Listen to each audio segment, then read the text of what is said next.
Today I did an amp install on 2019 Honda Accord, and I want to show y'all how I properly mounted this fuse holder. First thing I want to do is remove that nut off of the bolt that's holding the battery, because I found that that's probably going to be a nice place to mount this mount. Then I want to take a scrap piece of ABS plastic just so I can kind of make sure I got the right hole to where that bolt fits and it's not going to have too much little hangover. After that, I want to take a small piece and kind of score it a little bit. Good thing about this plastic, when you score it enough times, it'll just snap. Now I want to take it over here to my grinder and kind of trim it up to the appropriate size, because I don't want this holder to be too big, as we don't really have a whole lot of space to work with.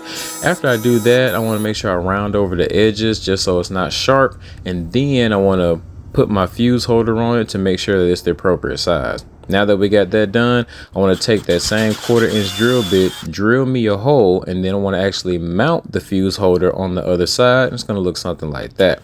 This fuse holder kind of detaches so it snaps back in place, and then we want to test fit, and that's exactly how I want it to be.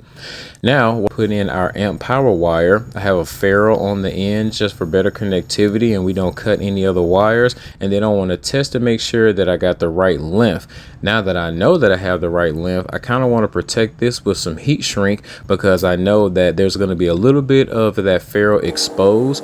I want to slide the heat shrink up a little bit, because when you heat it up, of course, it's going to shrink, and of course right now it fits perfect. Before we fully install this piece, I want to do the same thing to the other side of the wire that's already ran inside the car. I start by putting a zip tie on the end, that way the piece that's supposed to screw on does not fall. And then I want to use the ferrule and heat shrink so we make sure that everything is also protected. Now this part I take extremely care in, because that set screw, if it falls in that engine, you're never going to find it again. Now you have to make sure that that set screw is tightened down more than enough. One thing about using ferrules inside these fuse holders is that it adds an extra layer, so when you're tightening it down, sometimes you can't twist the other end on, but I promise you can twist it down enough.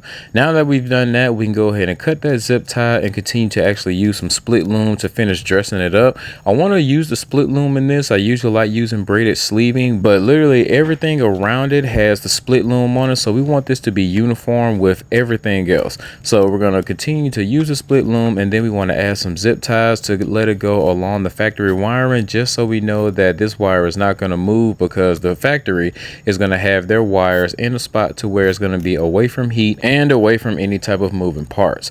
After we get done doing these zip ties and cut that, we are now finished, and I hope you guys find some type of value in this video. If you did, hit that like button. Don't forget to subscribe, share, comment if you want to. Till next time, this your boy JP signing out. God bless y'all. Peace.